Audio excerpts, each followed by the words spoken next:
வாழ்வில் வார்த்தை ஊழியங்கள் வழங்கும் இன்றைக்கான இறை வார்த்தை. இன்றைக்கான இறை வார்த்தையில் ஆண்டவருடைய வார்த்தைகளை தியானிக்கலாம். 1 பேதுரு 5ஆம் அதிகாரம் 8ஆம் வசனத்திலே ஒரு எச்சரிப்பின் கருத்தை காணலாம்.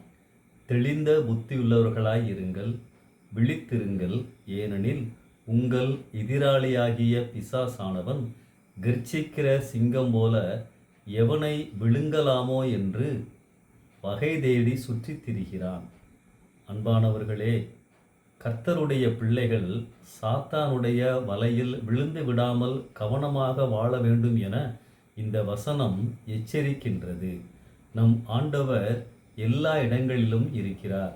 நாம் எங்கே இருந்தாலும் அவரோடு தொடர்பு கொள்ள முடியும், பேச முடியும். அவருடைய உன்னத மகிமையான பிரசன்னத்தையும் உணர முடியும், சந்தேகமே இல்லை. ஆனால் நமக்கு விரோதியான சாத்தான் எங்கே இருக்கிறான்? சாத்தான் எங்கே இருக்க வேண்டும் என்பதை அவரவர்தான் முடிவு செய்ய வேண்டும். நீ புறங்கூறுகிறாயா?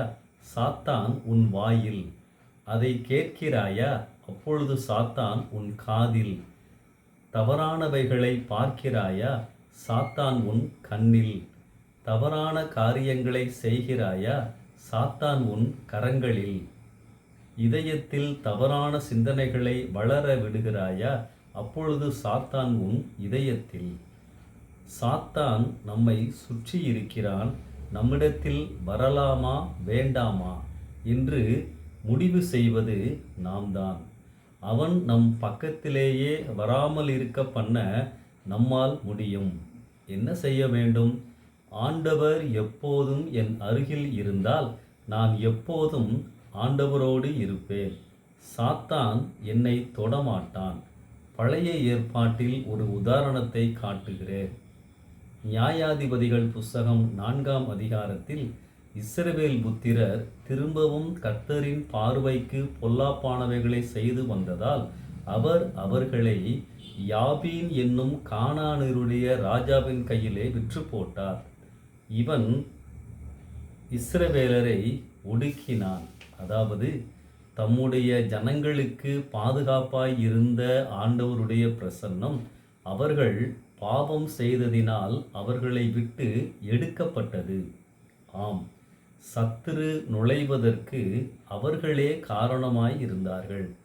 ஆண்டவரின் பிரசன்னம் நம்மோடு இருந்தால் நாம் பாதுகாப்பாய் வாழ்வோம். அவரது பிரசன்னம் நம்மை விட்டு எடுபட்டால் சாத்தான் நம்மை ஆள ஆரம்பித்து விடுவான். கடவுளின் பிரசன்னம் நம்மை விட்டு எடுபடாத வண்ணம் அவருக்கு பிரியமாக நாம் வாழ்கின்ற பொழுது நமக்கு ஆபத்தில்லை. நாம் ஒழுங்காக இருந்தால் சாத்தான் நம்மை விட்டு தூரமாக இருப்பான். கர்த்தர் தூரமாக இருக்கும் வண்ணம் நம் வாழ்க்கை இருந்தால் அவன் நம் அருகே வந்து விடுவான். ஆண்டவர் எல்லா இடங்களிலும் இருக்கிறார், உண்மை. ஆனால் சாத்தான் எங்கே இருக்க வேண்டும் என முடிவு எடுக்க வேண்டியது உன்னிடம்தான் உள்ளது. தெளிந்த புத்தியுள்ளவர்களாய் இருங்கள், விழித்திருங்கள் என்றால் கடவுளின் பிரசன்னத்தை உங்களுக்குள் எப்பொழுதும் தக்க வைத்துக்கொள் என்றுதான் பொருள். அன்பானவர்களே, இந்த வசனத்தை சரியாக புரிந்து கொள்வோம். சாத்தான் நம்மை ஆளாமல் இருக்க எப்பொழுதும் ஆண்டவருடைய பிரசன்னத்தில் இருப்போம். அப்படிப்பட்ட கிருபைகளை ஆண்டவர் தருவாராக. இந்த சிந்தனையோடு இந்த நாளை ஆரம்பிப்போம். ஆமென்.